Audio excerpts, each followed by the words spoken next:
Hey, this is Charlie Wilkins, the Amp Dude, and today we're going to be talking to Josh Jordan at Gosh Sound. Hey, Josh, how you doing? Doing great. How you doing, man? I'm doing all right myself. So thanks for coming on with me, and just want to let viewers know, Josh and I actually did this interview last week, and idiot me, I forgot to hit the record button. So Josh was gracious enough to do this again. So thanks again for coming back on with me. Absolutely. Thank you so much. The previous conversation went well. I loved the conversation. Wish everyone could have heard it, but I it's know. going to be better today. It's going to be better. It was practice, right? Yeah, yeah, yeah. So Josh, tell me how you got started. Actually, let me back up. Um, I heard about your amps on Instagram. I saw some videos and whatnot, and I said, "Wow, man, the thing sounds great." And I reached out to you, and you sent me your Tone Chaser amp that I had for about a week or so, and amp sounds awesome, sounds amazing. And before we get into that, why don't you tell me about how you got started with making amps? Absolutely. So it happened about 13 years ago. I went to a buddy's house. I had a really rare red man amp that I needed to get repaired. It had like a broken solder joint. I didn't know anything. It's just I knew it didn't work. So I went into this workshop and I was just kind of blown away with all the tools and all the equipment. And it kind of just led went from there. I started, learning how to do repair work and started with pedals and then kind of slowly went into amps. And it's just been a lot of fun, just nerding out with sounds.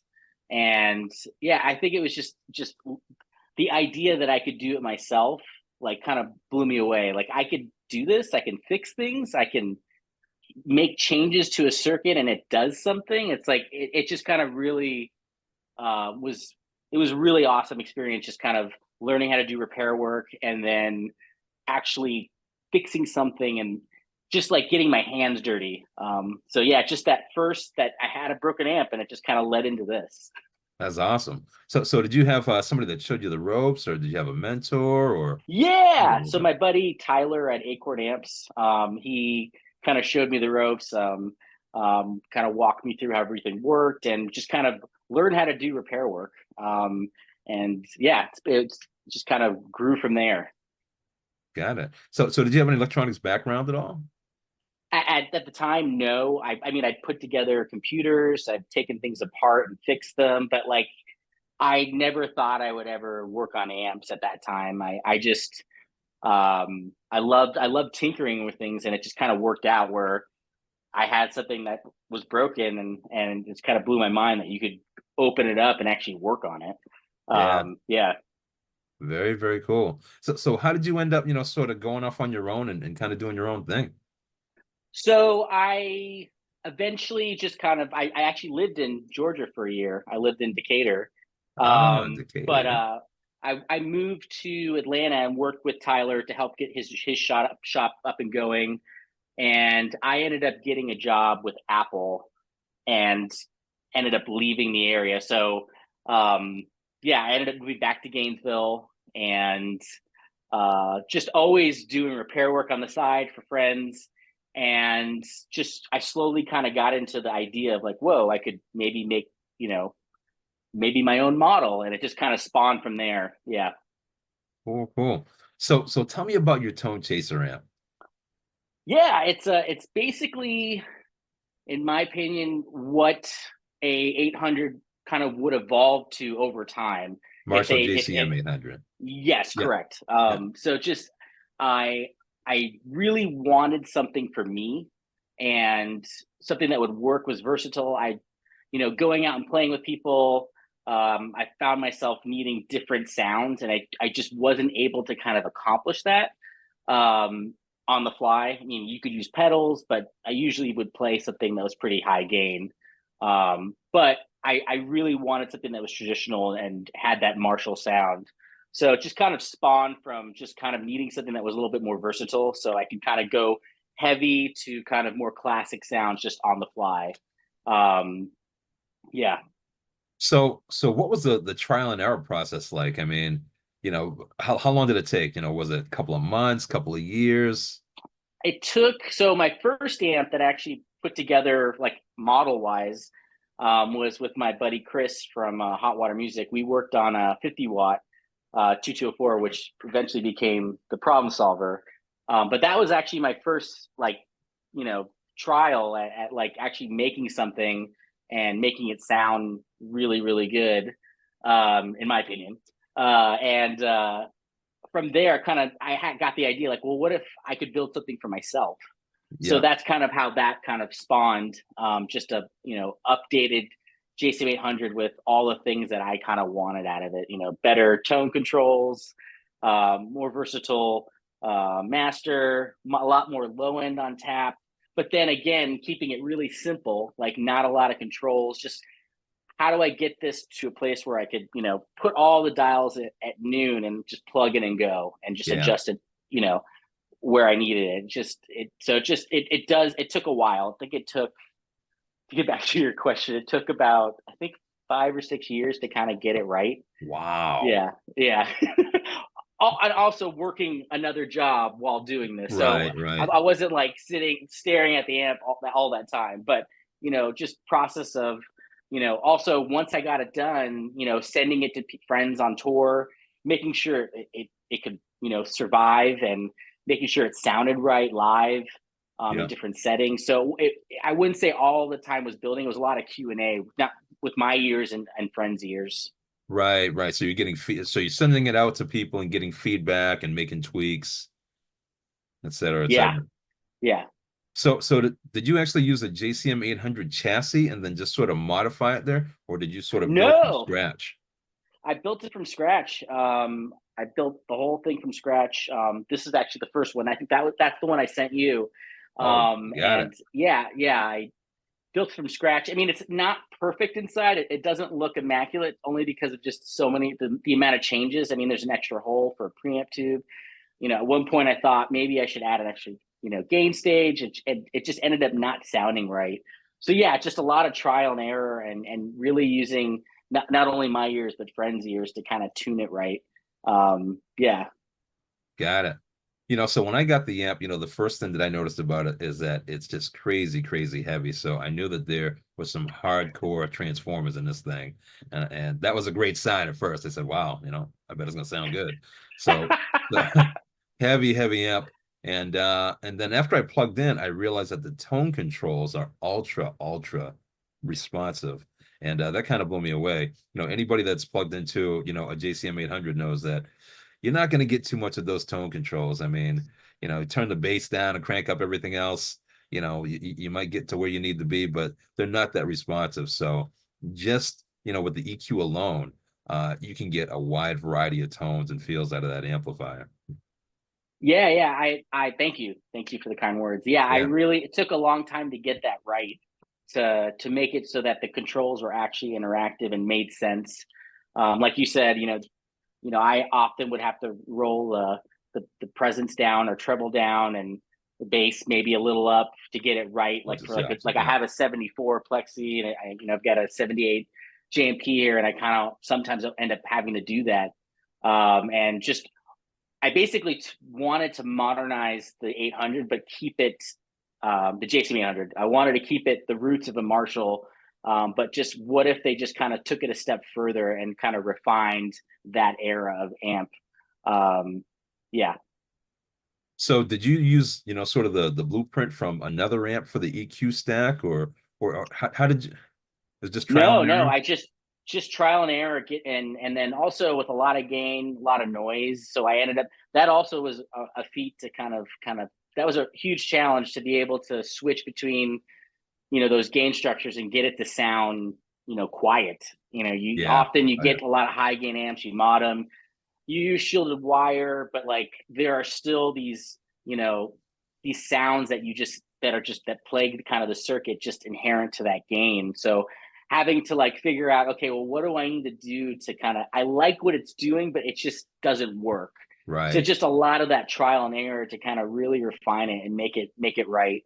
And again, there was never an intention to ever release this to anyone. It just Ah, kind of like, it was just for me. Yeah. And then just people coming over, friends trying it, and they're like, "Oh my god, this thing's awesome! You should do something with this." I had a little downtime, and I started posting stuff on Instagram, and it's just been kind of slowly, organically, more people are hearing about it and playing, and it's really cool. Yeah. But yeah, it's just yeah, it's been a lot of fun. Yeah, so that's great, man. Great story. So, one of the things that I really like about the amp is that it's extremely versatile. I mean, you can go from shimmering cleans all the way up to like bone crushing gain distortion. And it's got this unique feature on it, the gain structure knob that's on the back of the amp. Can you tell us a little bit about that? Yeah, I won't go too into detail exactly how it's working, but essentially it's just changing the bias of that first gain stage, and that took some time to get right to the values, just knowing what values worked. So that first gain stage is an underpowered kind of sound where you can kind of get that more clean grit sound. The second stage is more like down the line with like a traditional JSM 800. The third stage, you kind of get into that more upper, higher gain. And then four is just like kind of more in that uber kind of heavy, low end kind of territory. But again, keeping it like raw, but in the right way.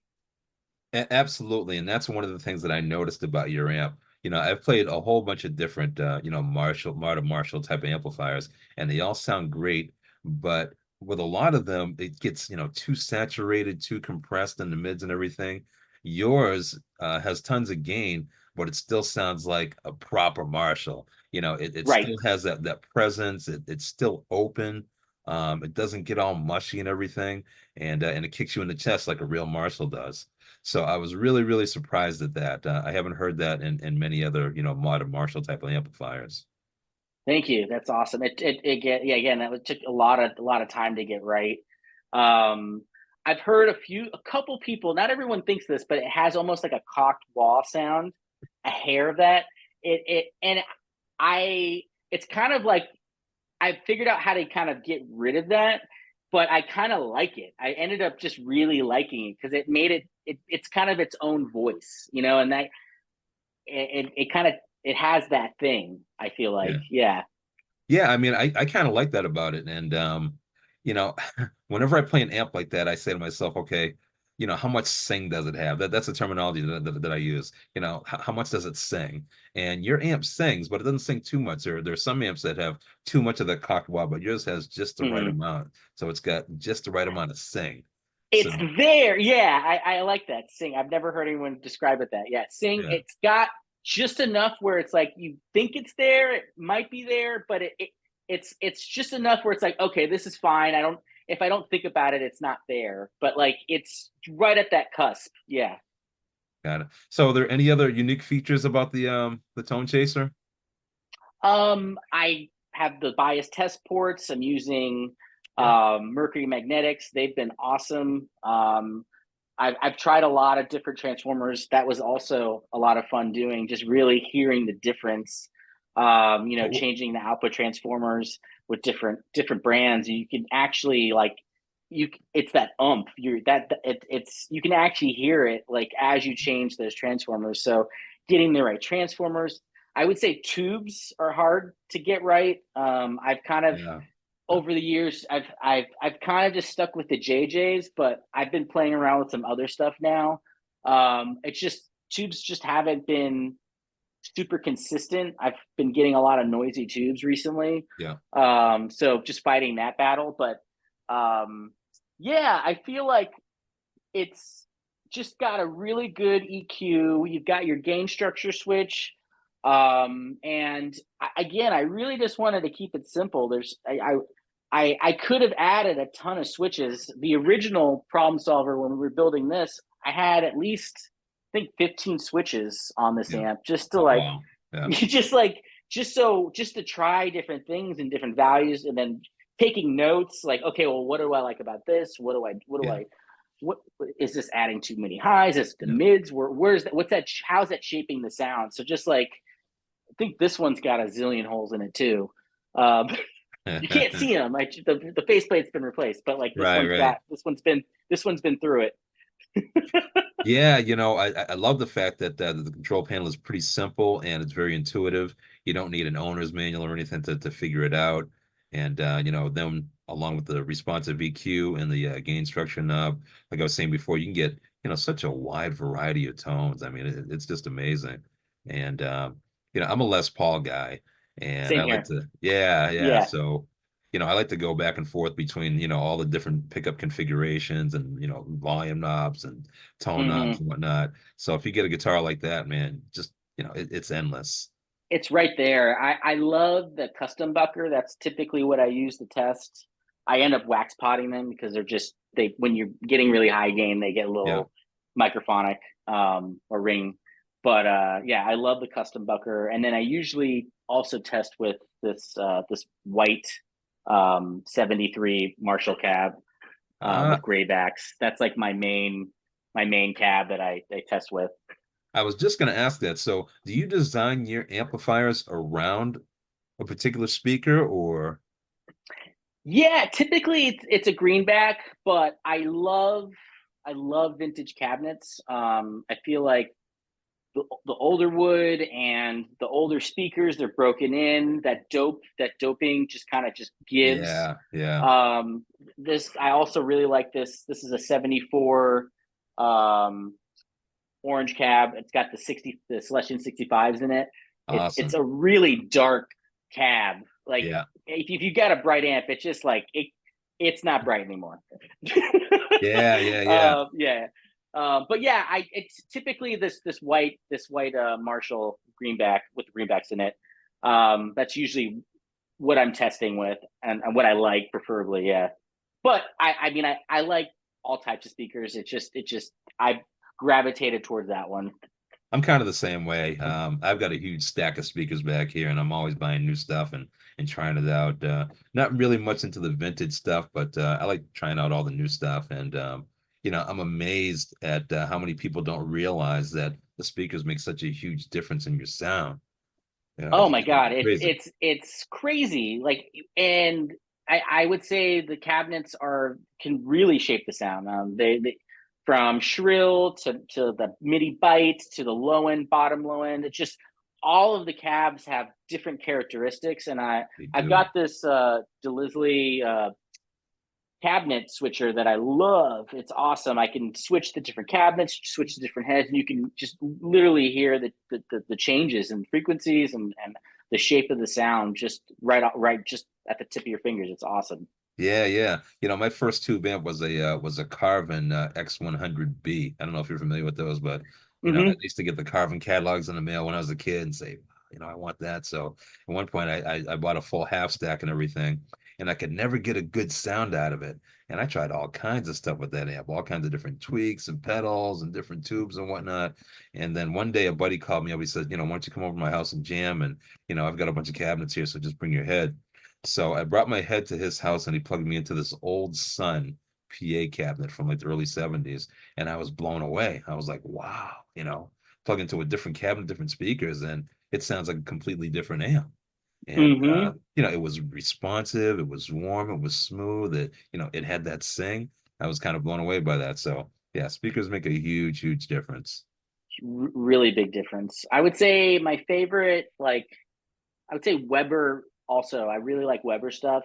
Yeah. I've used that stuff in the past, and I love the customized options they have.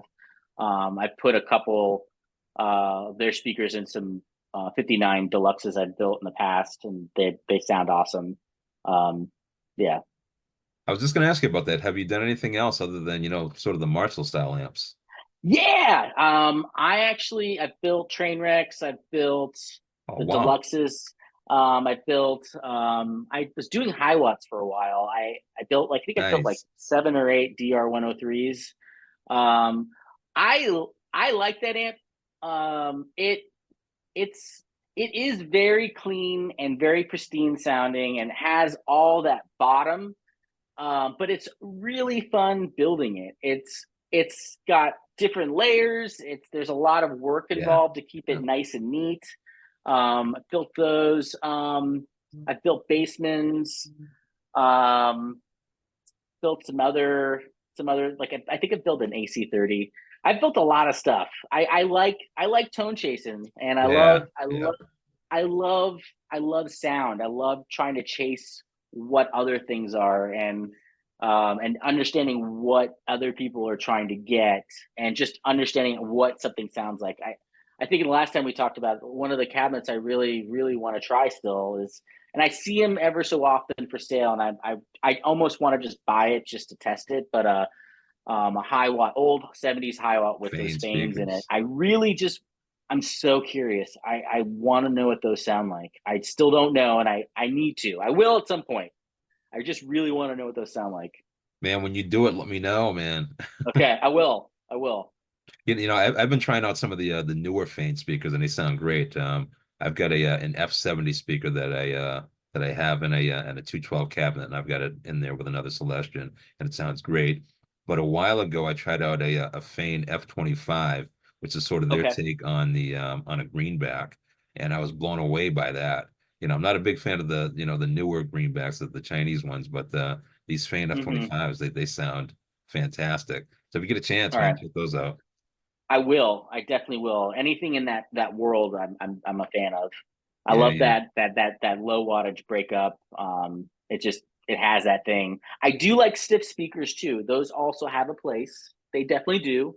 But that like low watt speaker that's just at that verge just does a thing. Yeah, Um, yeah, yeah, absolutely. I've got my main amp right now is a Dr. Z Remedy, and it's 40 watts. So with a couple of 25-watt speakers, it breaks up you're real just nicely. It's perfect. yeah So yeah. You're at home. You're like it's getting exactly what it wants. Yeah, yeah, almost exactly. But yes, yeah. right, right, right, right. Yeah. So going back into your amp, so you're telling me that you've got a 50-watt amp behind you too? What's that one Yeah, called? it's called the Problem Solver. Problem solver. That's it. So what's the difference Yeah. between the problem solver and the tone chaser? So the Tone Chaser, I would say, is it's 100 watts, a lot more headroom, a lot louder, a lot of big body. Um, can like I mentioned earlier, can go from like that kind of clean sound, but up to that really uber like beefy, big bottom, heavy metal sound. Yeah. Um, Problem Solver, I would say can get into that clean territory and then go into that like hard rock sound. If you put like a pedal in front of it, you can kind of get into heavier sounds. But Right.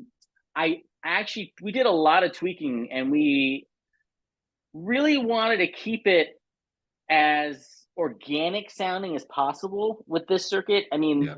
50 watts, you don't have as much headroom. It's only 3 decibels louder, or 100 watt is. So, but when you add a ton of gain to this, it just gets mushy, and you Yeah. just kind of Yeah. lose.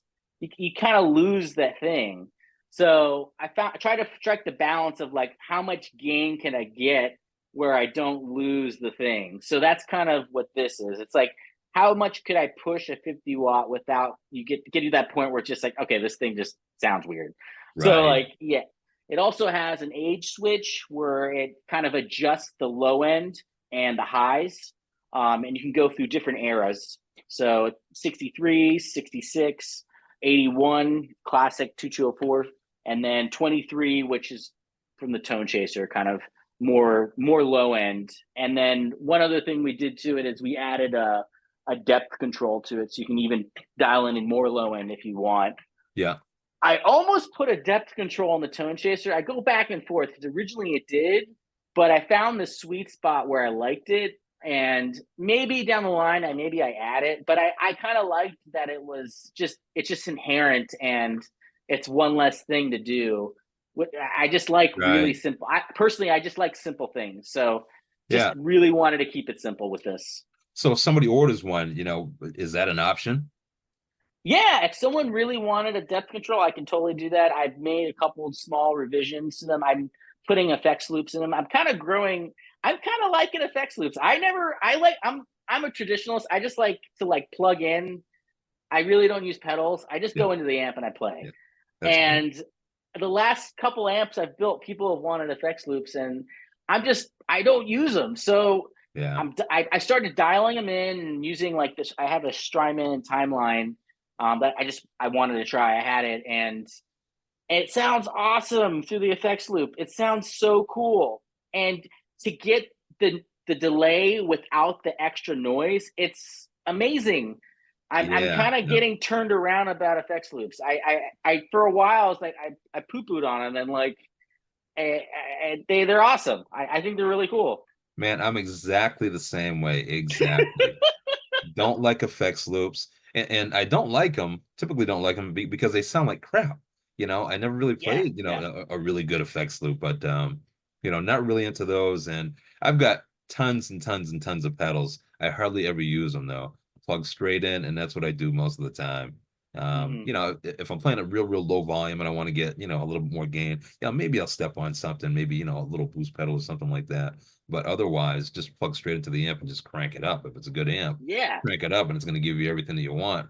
If you can really play, it's going to give you everything that you want. Hmm. So Totally. yeah, I'm kind of the same way. But not that long ago, I did play an amplifier that had a really good effects loop, and that's when I started saying to myself, okay, it's the quality of the loop. Right. That's what Right. it is. Right. You Right. get a good one, Hmm. then you don't lose too much. So so Totally. so with that said, on your amps, when you install an effects loop, do you think that you lose anything, or do you think that it changes the tone at all, I should say? Great question. So that was my fear. Like that's why I never really wanted to put one in there because I didn't want it to affect the sound. That Yeah, that yeah, that's what I'm doing this for. I want it to sound as raw and as best and as organic as the amp is supposed to sound. And I really didn't want to add something to the amp that was gonna, make it sound bad. So I tried several different ones, and the one I kind of landed on was the Metro. yes, um awesome. Dude, it's They sound awesome. awesome. It Yeah, sounds so good. It's yeah, really cool. And yeah, it has the on and off switch, so you can turn it off if you want. yeah, And it sounds great. It's easy to dial in, and it's got those you can actually increase how much gains coming into the circuit if you want, but it's super easy to install, and it takes a little time, but it sounds rad. yeah. And that's the one that I was referring to when I said that I tried one and sounded great. It was the Metro. Hmm. Sounds awesome. So yeah, if I've got Yeah, something, that quality, I'm good. But anything else, yeah. it's No, garbage. thank you. Sounds good. So do you on your amplifiers, will you do a lot of custom options if somebody wants it, or with the tone chaser and the problem solver, is it pretty much, what you're selling now? Yeah, so I have them on the side. I've got the problem solver. I've got the tone chaser. Um, if there's something specific, something's looking for or wants to make maybe a subtle tweak, like I said, the FX loop, or maybe there's something they're kind of looking for. If it's in the realm or wheelhouse, I could definitely accommodate. But I do try to kind of stick to the core model. Yeah. I am building these one at a time. I'm doing it. So when Got you you. order one, you're working with me. I'm doing it. Got you. So everything is made to order. So Yeah. you don't keep any Hmm. stock or anything. I try to, but I end up just selling them. So yeah. So Yeah. yeah. So I end up having to kind of restock every other month because they're yeah, people buy them. But I have these two in case someone's in town or someone's on the road and they want to Yeah. try them. I can send them out. Yeah. Cool, cool. So as like a small scale builder, what do you think is, your biggest challenge? Oh, I would say cost. I mean, Yeah. it's Yeah. expensive to build an amp. I feel like, you know, 5 or 6 years ago it wasn't too bad, but like I I'm using the best parts possible. Like I think that I can use, and it's just expensive. It's expensive to build them, and to keep an inventory of them is hard because you just have kind of just money tied into this thing, Yeah. Yeah. and it's hard to kind of get going. And yeah, I would say an economy. Just luxury goods in general. Just like it's hard right now. I think a lot of people are kind of feeling it, Yeah. and I get it, but I would say it's just it's expensive to build amps. I hear you. I hear you. Yeah. And how much are these amps going for now? How much is a tone chaser? How much is the problem solver? Yeah, the tone chaser is going for 3 grand. And the problem solver is going for 2,800. Got it. Got it. And are there any big name players that are playing your amps right now? I mean, I would say, I mean, I'm modest. I mean, I have people that are using them, and they're all, they're all awesome. Come on, don't be modest. Come on, throw out some Uh, names, Josh. Who's using these amps, man? um, my buddy James from Against Me, he's been playing them. Um, Frank from My Chemical Romance has been using them. Brian Fallon from Gaslight Anthem has been using them. My buddy Chris from Hot Water Music. Um, Pete from Bouncing Souls. I built something for Brent Hines from Mastodon, a Oh few years yeah, yeah. ago. Yeah, so just I just it's been a lot of fun, and it's been really cool just to kind of pick people's brains and try to understand what people are kind of looking for and what they want out of sound, Yep. out of an amp. And I'm just really trying to just deliver on that. Just like this has been just a passion project for me. I love building, and I love sound, and it's been a lot of fun. Awesome, awesome. And anything new and exciting that you're working on right now? I am working on something new, but I can't talk about it. I All can't right, talk about it. Yeah, but I it get it. there is something in the works. It's happening. It's been a year so far, Oh so like wow. it's probably gonna. I mean, I don't really put. There's no like timeline for me. It's just like it's Right, done when it's done. right. I'm Yeah. not trying to put pressure on it, but yes, there is something in the works. It's been about almost a year now, and it's we're getting close. We are getting close. All right, man. I can't wait. Can't wait to check it out, man. Yeah, All yeah, right. yeah. So if people want to get more information about you and your amps, where should they go? Where can they look? They can go to goshsound.com, or they can go on Instagram and look for Gosh Sound, and you can kind of see what I'm doing any given time. Right now, I'm rebuilding the shop. It was too small, and I'm having to expand a little just to give just more breathing room. It's a good thing. But yeah, that's happening right now. Yeah. That's awesome. Awesome. All right, Josh, I'm going to let you go, but thanks again for coming back on with me. I truly appreciate it. Amp sounds phenomenal. Thank Nice you. job, man. You Thank you, you. you Thank nailed you it. very much. Absolutely I nailed it. appreciate it. Yes, sir. All right, man. Have a good night, and I'll talk to you soon. You All too. right. Thanks, Charlie. I appreciate it.